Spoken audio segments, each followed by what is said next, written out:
ಸ್ನೇಹಿತರೆ ನಮಸ್ಕಾರ. ಒಂದು ಭಾಳ ಅದ್ಭುತವಾದ ವಿಚಾರ ಇವತ್ತು. ನಮ್ಮ ಕರ್ನಾಟಕದಲ್ಲಿ ಯಾವ್ಯಾವ ರೀತಿ ಬದುಕ್ಬೋದು, ಯಾವ್ಯಾವ ರೀತಿ ಜೀವನ ಮಾಡ್ಬೋದು, ಓದದೇ ಇಲ್ಲಿದ್ರೂ ಕೂಡ, ಯಾವುದೇ ಡಿಗ್ರಿ ಇಲ್ಲದೇ ಇದ್ರೂ ಕೂಡ ಇವತ್ತು ಬೇಕಾದಷ್ಟು ಕೋಟ್ಯಾಧಿಪತಿಗಳಾಗಿದ್ದಾರೆ. ಬರೀ ಓದಿರೋ ಮಾತ್ರ ಸರ್ಕಾರಿ ಕೆಲಸಕ್ಕೆ ಸೇರ್ಕೊಂಡು ಏನು ದೊಡ್ಡದಾಗಿ ಲಕ್ಷಾನುಗಟ್ಟಲೆ ಸಂಬಳ ತಗೊಂಡಿದ್ದಾರೆ, ಅವರೂ ಚೆನ್ನಾಗಿದ್ದಾರೆ. ಆದರೆ ಏನೇ ಓದಿದನು ಏನೇ ಓದಿದ್ರೂ ಕೂಡ ಹೋರಾಟ ಮಾಡ್ಕೊಂಡು ಇವತ್ತು ಕೋಟ್ಯಾಧಿಪತಿಗಳಾಗಿದ್ದಾರೆ. ಅದಕ್ಕೆ ಕಾರಣ ಏನು ಗೊತ್ತಾ? ತೋರಿಸ್ತೀನಿ ಸ್ನೇಹಿತರೆ, ದಯವಿಟ್ಟು ಇದು ನೋಡಲೇಬೇಕು. ವಿಶೇಷವಾದ ಸಂಚಿಕೆ ಇದು. ಯಾಕಂದರೆ ತುಂಬ ದಿವಸದಿಂದ ತಲೆಯಲ್ಲಿ ಓಡ್ತಾಯಿದ್ದು. ಇದಕ್ಕಿಂತ ಮುಂಚೆ ಒಂದು ದಿವಸ ಮಾಡಿದ್ದೆ ನಾನು, ಸುಮಾರು ಅದು 1 ವರ್ಷ 2 ವರ್ಷದಿಂದ ಅನಿಸುತ್ತೆ. ನಮ್ಮ ಕರ್ನಾಟಕದ ಶಾಲೆಗಳು, ನಮ್ಮ ಕರ್ನಾಟಕದಲ್ಲಿ ಕೆಲವರು ಜೀವನ ಮಾಡೋಕ್ಕೆ ಎಷ್ಟು ಶಾಲೆಗಳು ಉಪಯೋಗ ಆಗ್ತಾಯಿದೆ, ಕೆಲವರಿಗೆ ಭಾಳ ಅದ್ಭುತವಾದ ಉಪಯೋಗ ಆಗ್ತಾಯಿದೆ. ಅದೇ ರೀತಿ ಅವರು ಕೆಲಸನೂ ಮಾಡಿದ್ದಾರೆ. ಅದರ ನೋಡಿ, ಮೊದಲನೇದಾಗಿ ನಮ್ಮ ಕರ್ನಾಟಕ ಕನ್ನಡ ಈ ಶಾಲೆ ಕಂಡು ಹೋರಾಟ ಮಾಡ್ಕೊಂಡು ಜೀವನ ಕಟ್ಕೊಂಡಿದ್ದಾರೆ, ಕೋಟ್ಯಾಧಿಪತಿಗಳಾಗಿದ್ದಾರೆ. ಕೋಟಿ ಇವತ್ತು ಸಂಪಾದನೆ ಮಾಡ್ಕೊಂಡು ಆರಾಮಾಗಿದ್ದಾರೆ. ನಮ್ಮ ಸಮಸ್ಯೆಗಳು ಬಗೆಹರಿದೇವೋ ಬಿಟ್ಟವೋ ಗೊತ್ತಿಲ್ಲ, ಆದರೆ ಈ ಶಾಲೆ ಕಂಡು ಹೋರಾಟ ಮಾಡ್ಕೊಂಡು ಇವತ್ತು ಎಷ್ಟೋ ಕೋಟಿಗಟ್ಟಲೆ ಸಂಪಾದನೆ ಮಾಡ್ಕೊಂಡು ಆರಾಮಾಗಿ ಜೀವನ ಮಾಡ್ತಾ ಇದ್ದಾರೆ. ಅದ್ಭುತವಾದ ಜೀವನ ಕೊಟ್ಟಿರ್ತಕ್ಕಂಥ ಈ ನಮ್ಮ ಕರ್ನಾಟಕದ ಕನ್ನಡದ ಶಾಲು. ಇದ್ರ ಜೊತೆಗೆ ಇನ್ನು ಒಟ್ಟು ಟೋಟಲ್ ಒಂದು 4 ತೋರಿಸ್ತೀನಿ, ಅತಿ ಹೆಚ್ಚು ಓಡ್ತಾ ಇರತಕ್ಕಂಥ ಶಾಲೆಗಳು. ನೆಕ್ಸ್ಟ್ ಎರಡನೇದಾಗಿ ನೋಡಿ, ಇದು ಬಾಬಾ ಸಾಹೇಬ್ ಅಂಬೇಡ್ಕರ್ ಅವರು ಕೊಟ್ಟಿರ್ತಕ್ಕಂಥ ಶಾಲು ಅಂತ ಹೇಳ್ತಾರೆ. ಇದು ಜಾಸ್ತಿ ಅತಿ ಹೆಚ್ಚು ಅಂಬೇಡ್ಕರ್ ಸಂಘಟನೆಯವರು ಅಂಬೇಡ್ಕರ್ ಹೆಸರು ಹೇಳ್ಕೊಂಡು ಈ ಶಾಲೆಗಳನ್ನು ಉಪಯೋಗಿಸ್ತಿದ್ದಾರೆ. ಆದರೆ ಅಂಬೇಡ್ಕರ್ ಏನು ಇವರು ಜಾತಿ ಹೇಳ್ತಾರಲ್ಲ, ಎಲ್ಲ ಜನಗಳು ಚೆನ್ನಾಗಿದ್ದಾರೋ ಬಿಟ್ಟಿದ್ದಾರೋ ಗೊತ್ತಿಲ್ಲ, ಈ ಶಾಲೆ ಹಾಕೆಂದು ಕೆಲವರು ಹೋರಾಟ ಮಾಡ್ತಾರೆ. ಅವರೂ ಕೂಡ ಅದ್ಭುತವಾಗಿ ಕೋಟ್ಯಾಧಿಪತಿಗಳಾಗಿದ್ದಾರೆ. ಯಾವುದೇ ಜೀವನ ಮಾಡೋಕ್ಕೆ ಕೊರತೆ ಇಲ್ಲ. ಮೈ ಬಗ್ಸಿ ಕೆಲಸ ಮಾಡದೇ ಇದ್ರೂ ಕೂಡ ಇವತ್ತು ಇನ್ನು ಅವರಿರೋವರೆಗೂ ಅದ್ಭುತವಾಗಿ ಅವ್ರ ಮಕ್ಕಳು ಜೀವನ ಮಾಡ್ಬೋದು. ಅಷ್ಟೊಂದು ಅದ್ಭುತವಾದ ಈ ಒಂದು ಶಾಲು, ಅಷ್ಟು ಮಹಿಮೆ, ಈ ಶಾಲೆಗಳ ಮಹಿಮೆ ತೋರಿಸ್ಕೊಡ್ತಾ ಇದ್ದೀನಿ ಇವತ್ತು. ಅಂಥ ಅದ್ಭುತವಾದ ಶಾಲೆಗಳು. ಯಾಕಂದರೆ ಸಮಸ್ಯೆಗಳು ಬಗೆಹರಿಸಿದವೋ ಬಿಟ್ಟಿದವೋ ಅವ್ರಿಗೆ ಗೊತ್ತು, ನಮಗೆ ಗೊತ್ತಿಲ್ಲ. ಈ ಶಾಲೆಗೆ ಹೋರಾಟ ಮಾಡ್ತಾರಲ್ಲ ಅವ್ರಿಗೆ ಗೊತ್ತು, ನಾವು ಆತ್ಮಸಾಕ್ಷಿಯಾಗಿ ಹೋರಾಟ ಮಾಡ್ತಾ ಇದ್ದೀವೋ, ಮಾಡಿದ್ದೀವೋ, ಸಮಸ್ಯೆಗಳು ಬಗೆಹರಿಸಿದೀವೋ ಪೂರ್ತಿ ಅಂತ ಅವರನ್ನೇ ಕೇಳಬೇಕಾಗಿದೆ. ಆಮೇಲೆ ನೆಕ್ಸ್ಟ್ ಇನ್ನೊಂದು ನೋಡಿ, ಇದು ರೈತರು ಸಂಬಂಧಪಟ್ಟಿದ್ದು ಹಸಿರು ಶಾಲು. ಇದು ರೈತರಿಗೆ ಸಂಬಂಧಪಟ್ಟಿರ್ತಕ್ಕಂಥ ಇದು ಒಂದು ಅದ್ಭುತವಾದ ಶಾಲು ಕೂಡ. ರೈತರ ಸಮಸ್ಯೆಗಳು ಒಂದೇ ಒಂದು ಬಗೆಹರಿಸಿರೋದು ನೋಡಿಲ್ಲ, ಬಗೆಹರಿದಿರೋದು ನೋಡಿಲ್ಲ ನಾವು. ಸಣ್ಣ ಪುಟ್ಟ ಎಲ್ಲೋ ಒಂದು, ಆದರೆ ರೈತರು ಚೆನ್ನಾಗಿದ್ದಾರೋ ಬಿಟ್ಟಿರೋ ಗೊತ್ತಿಲ್ಲ. ಆದರೆ ಈ ಶಾಲೆ ಹಾಕಂದು ಇವತ್ತು ಹೆಗ್ಲ ಮೇಲೆ ಹಾಕಂದಂಗೆ ಡಂಕಣಕ್ಕಂತ ಬಂದ್ಬಿಡ್ತಾರಲ್ಲ, ಅವರು ಅದ್ಭುತವಾಗಿದ್ದಾರೆ.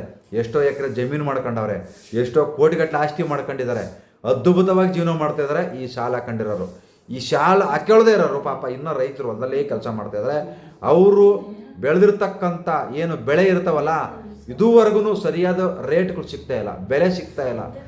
ಟೊಮೆಟೊಗಳು ಬೆಳೆದ್ರೆ ರೋಡಲ್ಲೇ ಚೆಲ್ತಾರೆ, ಈರುಳ್ಳಿ ಬೆಳೆದ್ರೆ ಲೋಡೇ ಮುಂಡ ಮುಚ್ಕೊಂಡು ಹೋಯ್ತವೆ, ಬೆಲೆ ಸಿಗಲ್ಲ. ಅಂಥ ರೈತರು ಇವತ್ತು ಎಷ್ಟೋ ಜನ ಕಷ್ಟ ಬೀಳ್ತಾ ಇದ್ದಾರೆ ನೋಡಿ. ಈ ವರ್ಷ ಇನ್ನು ಮಳೆ ಇಲ್ಲ, ಮಳೆ ಬರ್ತಾ ಇಲ್ಲ, ಅದು ಕೂಡ ತುಂಬ ಕಷ್ಟ ಇದೆ. ಅಂಥ ಅದ್ಭುತವಾದ ಈ ಹಸಿರು ಶಾಲು ರೈತರ ಶಾಲು ಅಂತ ಹೇಳ್ತಾರೆ. ಆಮೇಲೆ ಜೊತೆಗೆ ಇನ್ನೊಂದು ಕೇಸರಿ ಶಾಲು. ಇದು ಇದೇನಪ್ಪ ಅಂದರೆ ಇದು ಯಾಕಂಬಿಟ್ರೆ ಭಯಂಕರ ಇದು ನಾವು ಹಿಂದೂನ ಉಳಿಸ್ತೀವಿ, ನಾವೆಲ್ಲ ಒಂದು ಅಂತ ಹೇಳ್ತಾರೆ. ಇವರು ಕೂಡ ಏನು ಮೈಬಗ್ಸಿ ಕೆಲಸ ಮಾಡಲ್ಲ, ಆರಾಮಾಗಿ ಫೋನ್ಪೇ ಗೂಗಲ್ ಪೇ ಮಾಡ್ಕೊಂಡು ನಾನು ಹಿಂದೂ ಉಳಿಸ್ತೀನಿ. ಇವತ್ತು ಹಿಂದೂ ಹೆಣ್ಮಕ್ಳು ಎಷ್ಟೋ ನೋವು ಅನುಭವಿಸ್ತಾ ಇದ್ದಾರೆ. ಆ ಸೌಜನ್ಯಗಿನ ನ್ಯಾಯ ಕೊಡ್ಸೋಕ್ಕಾಗಲಿಲ್ಲ. ಈ ಶಾಲೆ ಹಾಕೊಂಡು ಎಷ್ಟೋ ಜನ ಹಿಂದೂಗಳಿಗೆ ಮೋಸ ಮಾಡ್ತಾರೆ. ಎಂಥ ಕಾಮಿಡಿ ಅಲ್ವಾ ನಮ್ಮ ದೇಶದಲ್ಲಿ, ನಮ್ಮ ರಾಜ್ಯದಲ್ಲಿ ಹೆಂಗೆ ಬೇಕಾದ್ರೆ ಬದುಕೋದಲ್ವಾ? ಇಂಥ ಅದ್ಭುತವಾದ ಶಾಲೆಗಳಿದ್ದರೆ, ಅದ್ಭುತವಾದ ನನ್ನ ಹತ್ರ ಒಂದು ಟ್ಯಾಲೆಂಟ್ ಇದ್ದರೆ, ಅದ್ಭುತವಾದ ನನ್ನ ಹಿಂದೆ ಒಂದು ಸಾವಿರಾರು ಜನ ನನ್ನ ಹಿಂದೆ ಬರ್ರಿ ಅಂದರೆ ಬಂದುಬಿಟ್ರೆ ಏನು ಬೇಕಾದ್ರೂ ಯಾವ ರೀತಿ ಬೇಕಾದ್ರೂ ಹೋರಾಟ ಮಾಡ್ಬೋದು, ದುಡ್ಡು ಮಾಡ್ಬೋದು. ಅಂದರೆ ನನಗೆ ಕೆಟ್ಟದ್ದು ಮಾಡಿದ್ದಾರೆ ಗೊತ್ತಿಲ್ಲ ನನಗೆ, ಆದರೆ ಸಮಸ್ಯೆಗಳು ಬಗೆಹರಿಬೇಕಲ್ವಾ? ಇದನ್ನ ಹಾಕೊಂಡ್ಮೇಲೆ ಸಮಸ್ಯೆಗಳು ಬಗೆಹರಿಸ್ಬೇಕಲ್ವಾ? ನಾನು ಯಾವ ರೀತಿ ಹೋರಾಟ ಮಾಡ್ತೀನಿ, ನಾನು ಯಾಕೋಸ್ಕರ ಹೋರಾಟ ಮಾಡ್ತೀನಿ, ಯಾವ ಸಮಸ್ಯೆ ಇಟ್ಕೊಂಡು ಹೋರಾಟ ಮಾಡ್ತೀನಿ, ಆ ಸಮಸ್ಯೆ ಬಗೆಹರಿಸಿದಾರಾ?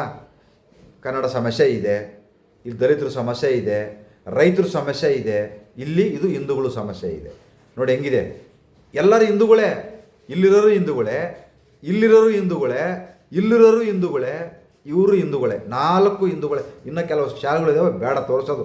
ಇಷ್ಟಕ್ಕೆ ಕೆಲವರು ಪಾಪ ಬೇಜಾರು ಮಾಡೋಕ್ಕಂತಾರೆ, ಕೆಲವರು ಇನ್ನೂ ಏನೋ ಅನ್ಕೊಂತಾರೆ ಗೊತ್ತಿಲ್ಲ. ಇರೋ ವಿಷಯ ಹೇಳಿದ್ದೀನಿ, ಇದಕ್ಕೂ ಏನಾದ್ರು ತಿಳ್ಕೊಂಡ್ರೆ ಏನೂ ಮಾಡೋಕ್ಕಾಗಲ್ಲ. ಇರೋ ಮ್ಯಾಟ್ರು ಇರೋ ವಿಚಾರ ಹೇಳ್ತಿರೋದು. ಇದೇನು ತಪ್ಪು, ಇದೇನು ಸುಳ್ಳು ಹೇಳ್ತಿರೋದಿಲ್ಲ. ಸುಳ್ಳು ಹೇಳೋಕ್ಕೆ ನನಗೇನು ಯಾರೇನೋ ಕೋಟಿಗಟ್ಟಲೆ ದುಡ್ಡು ಕೊಟ್ಟು ಕುಂದ್ರಿಸಿ ಹೇಳ್ತಾ ಇಲ್ಲ, ಸುಳ್ಳು ಹೇಳೋ ನಾಗರಾಜ ಅಂತಂದೇಳಿ. ಸುಳ್ಳು ಹೇಳೋ ಅವಶ್ಯಕತೆ ಇಲ್ಲ, ಸುಳ್ಳು ಹೇಳಿ ಜೀವನ ಮಾಡೋ ಅವಶ್ಯಕತೆ ಇಲ್ಲ. ಭಿಕ್ಷೆ ಕೂಲಿಕ್ ಮಾಡಿ ಜೀವನ ಮಾಡ್ತಾ ಇದ್ದೀವಿ ಇನ್ನೂ, ಗೊತ್ತಾಯ್ತಾ? ಈ ಥರ ಸುಳ್ಳು ಹೇಳ್ಕೊಂಡು ಹೋರಾಟ ಮಾಡ್ಕೊಂಡು ನೋ ಚಾನ್ಸ್ ಇಲ್ಲ, ಗೊತ್ತಾಯ್ತಾ? ನೋಡಿ ಎಂಥ ಅದ್ಭುತವಾದ ಊಟ ಕೊಟ್ಟಿದೆಯಲ್ವಾ, ನೂರಾರು ಜನಕ್ಕೆ, ಸಾವಿರಾರು ಜನಕ್ಕೆ ಊಟ ಕೊಟ್ಟಿರ್ತಕ್ಕಂಥ ಈ ಶಾಲೆಗಳು, ಸಾವಿರಾರು ಜನಕ್ಕೆ ಅದ್ಭುತವಾದ ಜನಗಳು ಇವತ್ತು ಈ ಶಾಲೆಗಳು ಹಾಕೊಂಡು ಊಟ ಮಾಡ್ತಾ ಇದ್ದಾರೆ. ನಿಜವಾಗ್ಲೂ ಅವರೆಲ್ಲ ಚೆನ್ನಾಗಿದ್ದಾರೆ. ಆದರೆ ಅವ್ರ ಹಿಂದೆ ಹೋಗಿರೋರು ಎಷ್ಟೋ ಜನ ಇವತ್ತು ಇನ್ನೂ ಏನೂ ಇಲ್ದೇ ಪಾಪ ಜೀವನ ಮಾಡ್ತಾ ಇದ್ದಾರೆ. ದಯವಿಟ್ಟು ಬರೀ ಕಾಟಾಚಾರಕ್ಕೆ ಮಾತ್ರ ನಿಮಗೋಸ್ಕರ, ನಿಮ್ಮ ಕುಟುಂಬಕ್ಕೋಸ್ಕರ ಶಾಲೆಕಂದು ಹೋರಾಟ ಮಾಡಬೇಡಿ. ನಿಮ್ಮ ಜನಾಂಗಕ್ಕೋಸ್ಕರ, ನಿಮ್ಮ ಏನಿವತ್ತು ನಮ್ಮ ರಾಜ್ಯಕ್ಕೋಸ್ಕರ, ನಮ್ಮ ರಾಜ್ಯದ ರೈತರಿಗೋಸ್ಕರ, ಕನ್ನಡಕ್ಕೋಸ್ಕರ ಹೋರಾಟ ಮಾಡಿ ಅಂತಂದೇಳಿ ಎಲ್ಲರೂ ಹೋರಾಟಗಾರನ ಕೇಳ್ಕೊತೀನಿ. ಎಲ್ಲರೂ ದಯವಿಟ್ಟು ಸುಮ್ಮನೆ ಸೋಕಿಗೋಸ್ಕರ ಹಾಕಿ ತಿರುಗಾಡಬೇಡಿ. ಇದಕ್ಕೊಂದು ಬೆಲೆ ಇದೆ, ಒಂದು ಗೌರವವಿದೆ, ದಯವಿಟ್ಟು ಅರ್ಥ ಮಾಡ್ಕೊಳ್ಳಿ. ನಮಸ್ಕಾರ. ಇಷ್ಟು ದಿನ ಏನು ಹೋರಾಟ ಮಾಡಿದರೋ ಅದು ಇರಲಿ, ಆದರೆ ಇನ್ನು ಮುಂದೆ ಆದ್ರೂ ಇವಕ್ಕೆ ಒಂದು ಗೌರವ ಸಲ್ಲಿಸಿ ಒಂದು ಮಾನ ಮರ್ಯಾದೆ ಉಳಿಸಿ ಅಂತಂದೇಳಿ ಕೇಳ್ಕೊತಾ ಇದ್ದೀನಿ. ಇವು ಕೂಡ ಅದ್ಭುತವಾದ ಬಟ್ಟೆ ಇದು ನೋಡಿ, ಎಲ್ಲ ಬಟ್ಟೆ ಇದು, ಹೆಸರು ಮಾತ್ರ ಬೇರೆ ಬೇರೆ. ಸ್ನೇಹಿತರೆ ನಮಸ್ಕಾರ. ಜೈ ಹಿಂದ್, ಜೈ ಕರ್ನಾಟಕ ಮಾತೆ.